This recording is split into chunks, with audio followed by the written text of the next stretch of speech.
Hello, xin chào các bạn đã quay trở lại với review 5 phút. Ở cuối tập trước, Đế Thiên đã đề nghị Hoắc Vũ Hạo luận bàn cùng mình dù tu vi của Kim Nhãn Hắc Long Vương đã là hơn 80 vạn năm. Nghe vậy, Hoắc Vũ Hạo vô cùng ngạc nhiên, nhưng Đế Thiên không cho hắn thời gian suy nghĩ mà lập tức lao tới. Rất nhanh, Hoắc Vũ Hạo cảm nhận được áp lực khủng bố, giống như bị nghiền ép, hắn không kịp thi triển hồn kỹ, chỉ đứng tại chỗ và chậm rãi đẩy hai tay ra phía trước. Tốc độ của Hoắc Vũ Hạo tuy chậm, nhưng vừa đúng lúc Đế Thiên đến gần, khoảnh khắc hai đòn công kích va chạm, Đế Thiên bất ngờ khi thấy thân thể đối phương trở nên hư ảo, giống như ở trong trạng thái thiên nhân hợp nhất.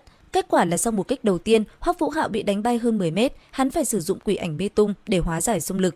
Thấy thế, Đế Thiên gật đầu tán thưởng và thầm cảm thán rằng tiếc là Hoắc Vũ Hạo không phải hồn thú. Ở phía đối diện, nhận thấy Đế Thiên không phát hết lực, nhưng Vũ Hạo vẫn cảm giác linh hồn và khí huyết muốn tách rời. Hắn cúi đầu cảm ơn Đế Thiên vì đã nương tay. Nghe vậy, Đế Thiên nhíu mày và nói rằng nhân loại có quá nhiều lễ nghi, vậy là Hoắc Vũ Hạo liền giải thích đó là văn hóa truyền thừa của nhân loại. Thế nhưng chưa dừng lại ở đó, Đế Thiên bất ngờ nói rằng đây mới là lúc chính thức bắt đầu. Dứt lời, thân thể y liền lao đến với tốc độ cực nhanh. Hoắc Vũ Hạo không dám khinh thường, điều chỉnh vị trí, vận chuyển hồn lực và kích hoạt hư ảnh mắt dọc sau lưng, đôi mắt chuyển sang hồng kim sắc, đưa trạng thái lên đến đỉnh phong. Kết quả, lần va chạm thứ hai, Hoắc Vũ Hạo lùi 10 bước nhưng không bị đánh bay. Trong lúc lùi lại, hắn đã điều tức Bão Nguyên Quy Nhất, giúp lực chống cự tăng cường, cảm giác linh hồn muốn bay ra cũng biến mất.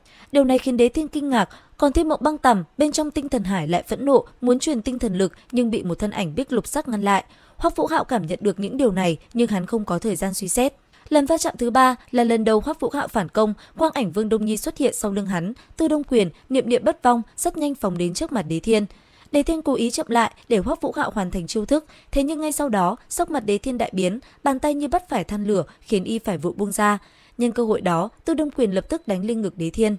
Thần thú Đế Thiên lắc mình, một tia hào quang vàng sậm lóe lên, không gian kiềm chế vỡ vụn, hắn hóa thành ánh sáng ánh kim sắc tránh ra xa, khiến quyền của Hoắc Vũ Hạo rơi vào không trung. Đây là lần đầu tiên Đế Thiên bị buộc phải tránh né. Ngay sau đó, một long chảo cực lớn xuất hiện tóm lấy Hoắc Vũ Hạo, phong bế hồn lực kéo hắn ra khỏi trạng thái tưởng niệm. Hoắc Vũ Hạo bất ngờ cảm thấy mơ hồ. Còn Đế Thiên lúc này có vẻ thất thần, mặt hơi tái nhợt, mắt hiện lên thần sắc ôn nhu, sau đó khôi phục bình thường và nhìn Hoắc Vũ Hạo với ánh mắt bất thiện. Hít sâu vào một hơi, Đế Thiên nói rằng tinh thần lực của Hoắc Vũ Hạo mạnh hơn tưởng tượng, đã đạt tới cảnh giới hữu tình hữu chất, và điều này không chỉ do thủy thú ban cho. Hoắc Vũ Hạo cũng ngẩn người, không hiểu tại sao Đế Thiên lại e dè trước Tư Đông Quyền của mình. Đến lúc này thì Đế Thiên nói Hoắc Vũ Hạo hãy tự mình tu luyện và chuẩn bị cho việc 2 ngày sau. Dứt lời, thân thể hắn trở nên hư vô và biến mất. Sau khi bình tĩnh, Hoắc Vũ Hạo mới hiểu ra Đế Thiên e ngại cảm xúc tưởng niệm ẩn chứa trong Tư Đông Quyền. Điều này cho thấy trong lòng thần thú cũng tồn tại tình cảm. Nghĩ đến đây, Hoắc Vũ Hạo mỉm cười rồi tiếp tục tu luyện. Hắn ước tính tu vi hồn lực hiện tại của mình là cấp 73 và xác định tạm thời không muốn tăng thêm hồn hoàn cho vũ hồn thứ hai mà muốn tập trung nâng cao linh mâu, trở thành phong hào đấu la trước. 2 ngày sau, Bích Cơ thông báo người Sử Lai khác đã đến và hắn cần mau chóng đến nơi vì sợ tộc nhân hồn thú không kiềm chế được. Rất nhanh, hắn hội tụ với Đế Thiên và nhanh chóng được đưa đến khu ngoại vi của tinh đấu Đại Xâm Lâm. Nơi đây đang có hàng ngàn hồn thú, chủ yếu là trên 10 vạn năm tu vi, thấp nhất cũng vạn năm, đa số đều tham gia đại chiến trước đó và tràn đầy cừu hận với nhân loại. Đối diện họ là đội hình mấy trăm nhân loại hùng hậu, gồm các trưởng lão Hải Thần Các, Bản Thể Tông do Độc Bất Tử dẫn đầu và viện quân từ Tam Đại Đế Quốc. Khi thấy Hoắc Vũ Hạo xuất hiện cùng Đế Thiên, Huyền lão thở phào nhẹ nhõm. Bên cạnh ông, nhiều người từ Đường Môn cũng đến, bao gồm Bối Bối, Hòa Thái Đầu, từ Tam Thạch sang Nam Nam, Tiêu Tiêu và Nam Thủy Thủy. Lúc này, Huyền lão bất ngờ cao giọng nói: "Đế Thiên, đây là đạo đại khách của các ngươi sao?" Nghe vậy, Đế Thiên bình thản đáp: "Ít nhất cho đến bây giờ, các ngươi cũng không phải là khách nhân của tinh đấu chúng ta, mà là địch nhân." Huyền lão lạnh giọng nói: "Nói như vậy, ngươi lần này là cũng không có thành ý." Đế Thiên lãnh đạm nói: "Thành ý thì còn phải nhìn các ngươi thí nghiệm có thể thành công hay không, nếu như không thành công, cần nói gì thành ý." Huyền lão cảnh báo Đế Thiên không nên coi thường, thành Sử Lai Khắc đã tập kết 10 vạn đại quân, sẵn sàng chiến đấu. Thấy tình hình căng thẳng, Hoắc Vũ Hạo can thiệp, đề nghị hai bên bình tĩnh và cho phép hắn tiến hành thí nghiệm hồn linh. Ngay khi Đế Thiên gật đầu, Bích Cơ ra hiệu, một đội hồn thú già yếu bệnh tật đi ra. Bên phía nhân loại, những người tình nguyện cũng đồng thời tiến lên.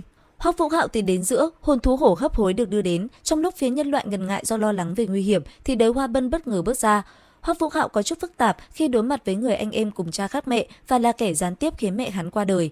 Thế nhưng lúc này, Đới Hoa Bân nói rằng hắn vẫn ghi nhớ ơn Hoắc Vũ Hạo đã cứu cha và tuyên bố Hoắc Vũ Hạo không còn là địch nhân của hắn. Rất nhanh, Hoắc Vũ Hạo bình tĩnh trở lại, hắn phóng ra vũ hồn linh mâu rồi hướng dẫn song phương buông lỏng hoàn toàn và không kháng cự để hoàn thành hồn linh. Lúc này đây, con mắt dọc hồng kim sắc khổng lồ xuất hiện sau lưng hắn, kèm theo 7 vòng hồn hoàn. Hoắc Vũ Hạo nhìn vào hồn thú hổ, dùng tinh thần lực dò xét, chuẩn bị giúp nó ngưng tụ linh hồn lạc ấn và điều chỉnh huyết mạch. Thế nhưng đột nhiên, con mắt của hồn thú hổ lóe lên hung quang, thân thể tàn khuyết của nó cưỡng ép vọt lên cắn Hoắc Vũ Hạo, đồng thời phát ra ánh sáng đỏ chói mắt với ý định tự bạo để cùng Hoắc Vũ Hạo đồng quy vu tận. Đến đây thì cũng hết tập 113 Tuyệt thế đường môn 2. Xin chào và hẹn gặp lại các bạn ở những video tiếp theo.